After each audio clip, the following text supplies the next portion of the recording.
Hey guys, what's going on? Shaw here, and today we are talking Vengeance Demon Hunter.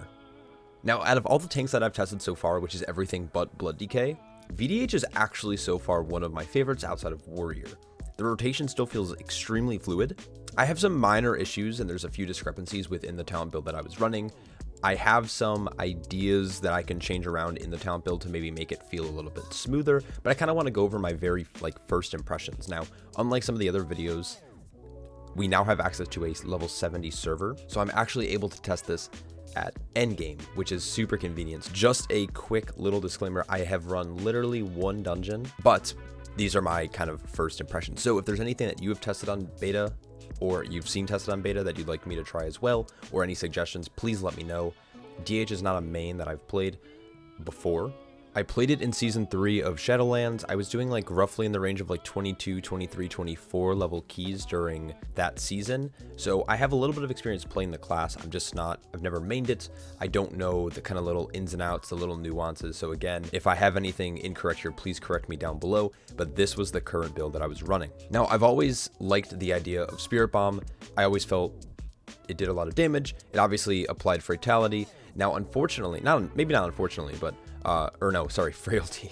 Fatality, fucking idiot. Frailty is now only a 5-second debuff instead of the typical 20, but now it can be applied from things like Sigil of Flame, from things like Soul Cleave, and Spirit Bomb, and just like pretty much everything. Alright, so first things first, what I really enjoyed about the Demon Hunter I played in Season 3 of Shadowlands was Spirit Bomb, applying Fatality, having like these really good bursts and like healing windows through having that buff on the, or debuff I guess, on the targets. So that was something that I was looking forward to. So when I saw that Frailty and Spirit Bomb and all this stuff was towards the left side of the tree, this is kind of where I leaned towards. There's a lot of cool Fiery Brand stuff on the right side. It could be pretty good. I haven't tested it yet. I'm going to be testing it later today. I just kind of wanted to get out my first impressions. But there's cool things like Fiery Demise, which increases like your fire damage to the target, which kind of amplifies your Immo Aura damage. And then you'll have your Fiery Brand spreading. You have cool things like Revel in Pain, so when it expires, it gives you a shield. So a lot of cool like survivability things on the right hand side with Fiery Brand, getting an additional charge, like that's all really cool stuff. But I'll be honest, I'm really bad about Fiery Brand, so I kind of stuck to the Soul Cleave Spirit Bomb side of the tree, and honestly, big fan. So here are some things that I think are working for the Demon Hunter so far. There is a fair bit of button bloating, but not enough compared to other classes. So a lot of DHs are the running joke is that it's a 2-button class. It has very few buttons. You kind of have like Fracture, Soul Cleave, and then obviously you have a few extra buttons in there like Meta and Feldev, but for the most part, the rotation is very simple. It's kind of sporadic. Some of your quote-unquote defense comes from actually the ability to Infernal Strike away and kite mobs. You have a good toolkit when it comes to sigils, but now going into Dragonflight, is that we now have access to things like Blur, so an extra defensive.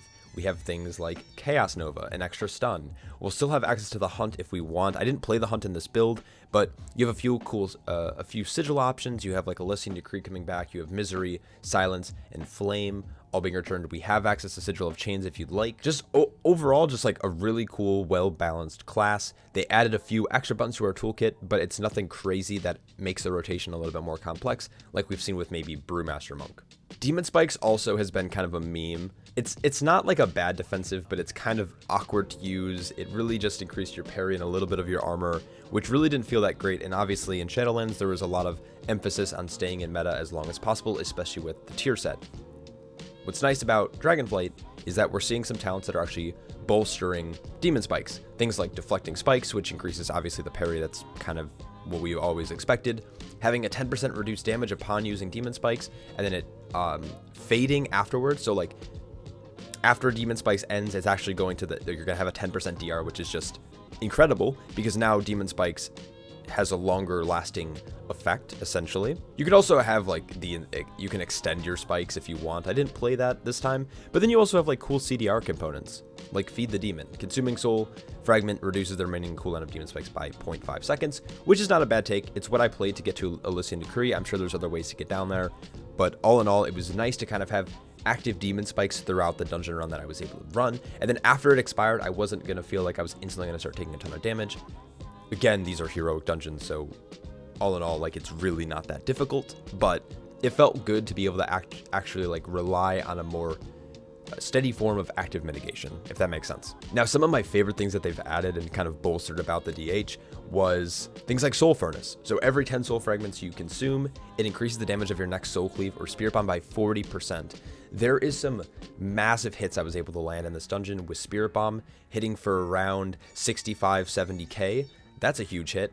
And then of course soul cleave still hitting for your kind of like your 25-30k maybe on a crit, which felt really good, especially when you have like things like focus cleave, so you're actually being able to do more damage to a primary target. This is a great, you know, single target button. So one thing that I really didn't like about Demon Hunter and Shadowlands was the single target playstyle felt very lackluster, especially with the tier set. Like, you couldn't really generate a whole ton of fury. Your single target damage was pretty low, and their tier set really fluctuated around how many targets you were actually able to hit with your Immolation Aura.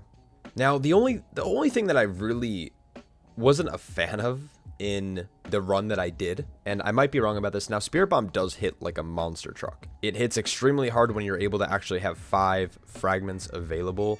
The generation on fragments really comes down to slightly RNG, slightly kind of pooling fractures, or pairing it with Elysian Decree, which will still, you know, rip 5 soul fragments when used, which is super nice. So you can go Elysian Decree into a Spirit Bomb, but outside of that, you're not really spamming Spirit Bomb like we have been kind of used to in the dungeon format in Shadowlands. I'm not sure if I like this a lot. Also, Spirit Bomb, I think, if I'm not mistaken, got a little bit of a Fury tax. It's gone up in price, so it actually feels difficult to use. You can't really, like, spam it. I think it used to cost 30 Fury, but again, correct me if I'm wrong, but it used to be almost spammable on live servers, and currently, you kind of have to, like, pull your Fury. Or after you Spirit Bomb, you're like, oh, shit, I have no Fury to actually Soul Cleave, and then you might have to wait on, like, a Fracture charge. Luckily, with a few extra things added to our toolkit, we have things to hit in our rotation, which is nice. Things like Fiery Brand, you obviously can re-app your Immo Aura, you can hit another cooldown, you can throw Glaive, whatever it might be, but that's like my one thing is, like, I think it costs a little bit too much Fury, maybe a slight nerf to this, maybe down to 40 Fury, just based off of our maximum Fury that's, you know, capable. But again, I might be incorrect about this. I'm not a Demon Hunter main. This is just how I felt playing through the dungeon. I'm also playing without weak core, so it was really hard to track certain things like our Soul Furnace buff. But outside of that, all in all, like, insanely fun class. I would put this up there with Prot Warrior. It's a class that I might actually look towards, you know, playing going into the new expansion. I'm going to be doing a ton more testing, so this isn't like a one and done video. I definitely want to play the Demon Hunter more, especially after that first run. Very enjoyable to play, just hard to get used to. I definitely need to set up weak course or something like that. So if you guys have any suggestions, please leave them down below so I can kind of read through your thoughts and maybe experiment a little bit on stream today. So thank you guys so much for watching. Can't wait to read the comments. Leave a like and hit that sub button if you'd like to see more content like this. And a huge shout out to all my Patreons who support me with their actual real life money. Hope you guys are all staying happy, healthy, and I'll catch you all in the next one. Take care.